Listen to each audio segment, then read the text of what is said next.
grabbed my wrist. The billboard was promoting someone I knew, but boy, I'm glad I'm not in his shoes, 'cause I'm free, stay red forever. I am free, stay red forever. Speeding through town, taking a jail. Patrolman let me go, $200 bill. Better let me sign this page. Good morning. এখন আমরা পেহেলগাঁওয়ের দিকে রওনা দেব, আর এখন আমরা যাচ্ছি পাশের হোটেলে সকালে ব্রেকফাস্টটা করার জন্য। আর এখানে সকাল ভোর 4টে থেকে দেখছি যে এখানে বৃষ্টি শুরু হয়ে গেছে, আর সেই বৃষ্টি এখনো থামেনি। জানি না কি হবে, বেশি বৃষ্টি পড়লেই তো আবার বরফ পড়ার সম্ভাবনা থাকে। তো আজকে এখানে এই হোটেলে এসে যাদের থেকে সব থেকে বেশি আমরা মানে আদর যত্ন পেয়েছি তাদের সাথে তোমাদেরকে একবার দেখা করাবো, কথা বলাবো। তো চলো হোটেলের দিকে যাই, ব্রেকফাস্টটা করি, তারপর আবার তোমাদের সাথে দেখা করে দিচ্ছি। কাশ্মীরে যখন থেকে আমি এসেছি, আসার পর থেকে এখানে সবার কাছে খুব এখানকার মানুষদের কাছে খুব ভালোবাসা পেয়েছি, ওদের খুব আদর যত্ন পেয়েছি। আর আমরা যে হোটেলটায় আছি সেখানে যারা রয়েছে স্টাফ, তাদের কাছ থেকেও আমরা ভীষণ ভালোবাসা পেয়েছি। তো সবাই তো সবার সাথে পরিচয় করায়, কিন্তু আমি চাই ওদের সাথে একবার তোমাদেরকে পরিচয় করাতে। আর এখানের একটা রুলস আছে যে কাশ্মীরি মেয়েদেরকে ওরা ভিডিওতে বা ফটোতে ওরা আসতে দেয় না। তো এখানকার মেয়েদের সাথে ভিডিওটা করতে পারলাম না, যারা আমাদের প্রতিনিয়ত গরম জল দিয়ে গেছে মানে খাওয়ার জন্য। যখন চেয়েছি ভোরবেলা 4টে 5টা 6টা যখনই গরম জল চেয়েছি ওরা আমাদেরকে গরম জল দিয়েছে, যখন যা চেয়েছি দিয়েছে। আর এই হচ্ছে আদি, ও এখানে হোটেলে কাজ করে, স্টাফ ভীষণ ভালো, খুব হেল্পফুল, খুব হেল্পফুল। আমি যেদিনকে রাতে এখানে এসেছি আমাদের ঢুকতে অনেকটা দেরি হয়ে গেছিল, অনেকটা লেট হয়ে গেছিল। তো আমি ট্রলি নিয়ে রীতিমতন দৌড়তে আসছিলাম। তো ও মানে খুব হেল্প করেছে, ছুটে গিয়ে আমার হাত থেকে ট্রলি নিয়ে তাড়াতাড়ি করে দোতলায় আমাকে রুমে ঢোকানো থেকে শুরু করে সমস্ত কিছু আমাদের মালপত্র সব আমাদেরকে দিয়ে মানে সেট করে দিয়েছে, সমস্ত কিছু সেট করে দিয়েছে। আদি বল কুছ। अरे यार मैं तो यही बोलना चाहता हूँ, जो हमारे कस्टमर आए हैं कोलकाता वाले, ये अभी प्रेजेंट में है श्रीनगर डलगेट में है। तो इनको पता लग गया होगा श्रीनगर में कितनी जगह सुंदर है, किस जगह पे प्लॉट है, किस जगह पे आइस बर्फ हो रहा है, स्नोफॉल हो रहा है। तो इनको पता होगा क्योंकि ये सब घूम चुके हैं वहाँ। अरे हम तो घूम चुके हैं, थोड़ा तू इधर का बात बोलना, इधर का जो हम लोग कैसा है, तू लोग क्या। वो तो आपको पता होगा, आप कैसे हो अभी, आपका थोड़ी बोल सकता हूँ। अलबत्ता मैं इतना बोल सकता हूँ कि आपका फ्रेंड बन चुका हूँ मैं। हाँ, इतना बन सकता हूँ। मन का भी अच्छा है, ठीक है। अगर दूसरा टाइम आएगा मैं तो इधर में तो हम लोग इधर के रहेगा, इससे बात कर लिया। हाँ, अभी तो खाना वाना इसका जो घर में बनाया था एक दिन तो खिलाया, बहुत अच्छा खाना था। वो हमारा उधर में नहीं मिलता है। तेरा तू बोल। अब मैं क्या बोलूं। ठीक है, आज हमारा जाने का टाइम है, इधर से चला जाएगा। ये लोग का इसका बहुत थोड़ा वो मन में चिंता हो रही, इसको कुछ खुश करके हम जितना चाहे, मेरा भी पॉकेट मनी देखना चाहिए, ठीक है। अभी बहुत टाटा सब लोगों का। ওর খুব মনটা খারাপ, আমরা আজকে চলে যাচ্ছি, মানে পুরো ফ্রেন্ডের মতন হয়ে গেছিলাম আমরা এখানে। এত সুন্দর গল্প, সারাক্ষণ আমরা গল্প করতাম যতক্ষণ আমরা হোটেলে ছিলাম।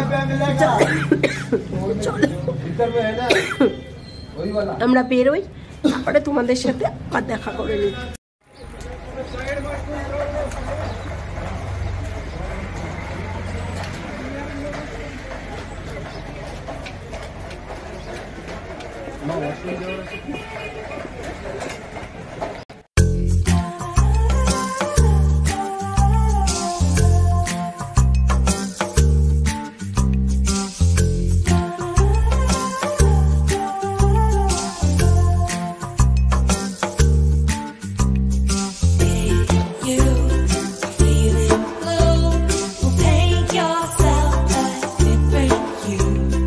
Grab a brush and feel the rush.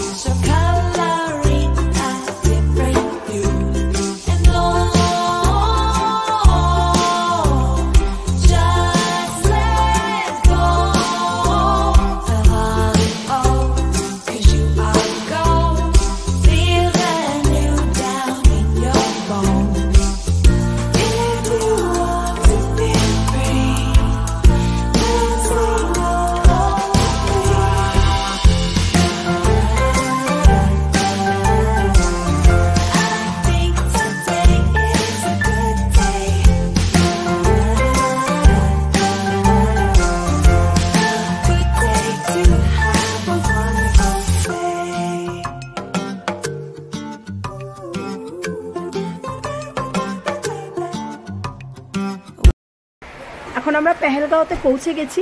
আর দেখতেই পাচ্ছ কালকে সারা রাত ধরে বৃষ্টি হয়েছে। আমি যখন ভোর 4টের সময় উঠেছি তখনও বেশ বৃষ্টি হচ্ছিল। আর পেহেলগাঁওতে ঢোকার পর থেকে দেখছি বৃষ্টির পরিমাণটা যেন আরও বেশি বেড়ে গেছে। তো এই দেখো আমার পিছনে ভিউটা এখানে দুর্দান্ত। আমাদের পেহেলগাঁওতে এসে হোটেলে যে রুম নিয়েছি সেটা একদম 3rd ফ্লোরে। এখনও বৃষ্টির বিরাম নেই। ওয়েদারটা যখন একটু ভালো হবে তখন তোমাদেরকে এখানে মানে দেখাতে পারবো। ওখান থেকে বরফ দেখা যাচ্ছে, হালকা বরফ দেখা যাচ্ছে, আর মেঘ আর পাহাড় যেন এক হয়ে গেছে। যাই হোক, এখানে এসে একটা বৃষ্টিরও অভিজ্ঞতা হয়ে গেল। আর এখন রুমে আমরা চলে গেছি, গিয়ে লাগেজ টাকে সমস্ত ঢুকিয়ে দেওয়া হয়েছে। তো আমি ভাবছি একেবারে দুপুরের লাঞ্চটা করে নিয়ে তারপরে ড্রেস চেঞ্জ করবো, কারণ বারবার ঠান্ডার মধ্যে না ড্রেস চেঞ্জ করা যাচ্ছে না। আর পেহেলগাঁওতে একটা জিনিস আমি দেখলাম, আগে আমরা যে কাশ্মীরে ছিলাম মানে সোনমার্গ, গুলমার্গে, সেখানে থেকে কিন্তু পেহেলগাঁওর ঠান্ডাটা মারাত্মক ঠান্ডা। আর এখানে আমরা যে হোটেলটাতে আছি পুরো কাঠের ঘর, আর এখানে ঠান্ডা কাটানোর জন্য এরকম আগুন জ্বালিয়ে দেওয়া হয়। বেশ একটা আলাদা এক্সপিরিয়েন্স। আর দ্বিতীয় কথা হচ্ছে যে মানে আমি কাশ্মীরে এসে চারিদিকের প্রকৃতিকে দেখে মানে আমার লাইফ মানে জীবন সার্থক, আমি এইটুকুনি জাস্ট বলতে পারি। একটু অসুবিধা মানে মনটা একটু খারাপ যে এত বৃষ্টি হচ্ছে। আমরা ভেবেছিলাম যা তাড়াতাড়ি আমরা হোটেলে পৌঁছে গেছি আমরা একটু বাইরে যাব ঘুরতে, কিন্তু এত বৃষ্টিতে মনে হয় না যেতে পারবো। তো দেখা যাক কি হয়, লাঞ্চ করি তারপরে আবার তোমাদের সাথে দেখা করে নিচ্ছি।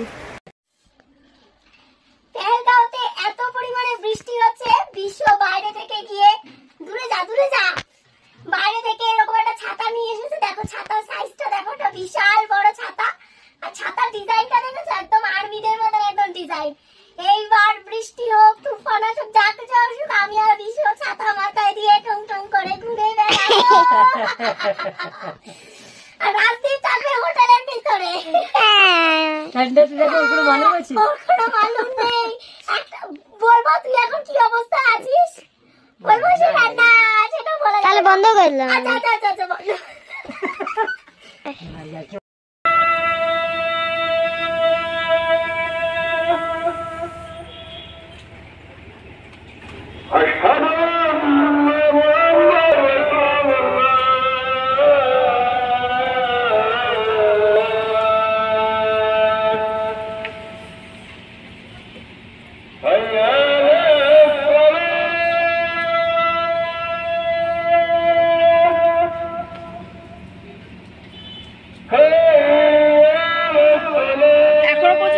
বিকেলের টাইমে এখন 6টা বেজে গেছে, 6:30 বাজতে যাচ্ছে। এখন আমরা বারান্দায় এরকম দাঁড়িয়ে রয়েছি। এখানে বিশ্ব আছে, আনন্দ আছে, ও ছবি তুলেই যাচ্ছে ছবি তুলে। আর আমাদের মন বসাচ্ছে না, আর ওদের রোজার ভাঙার টাইম হয়ে এসেছে, ওরা এখন ইফতারি করবে, তার জন্যই এই আওয়াজটা আসছে। আর এখনো বাইরে বৃষ্টি পড়ছে, আর চূড়ান্ত রকমের বরফ পড়েছে উপরে পাহাড়ে। জাস্ট দেখে মন পোষাচ্ছে না, মনে হচ্ছে গিয়ে যেন বৃষ্টির মধ্যেই বেরিয়ে যাই। জাস্ট পেছনটা দেখো।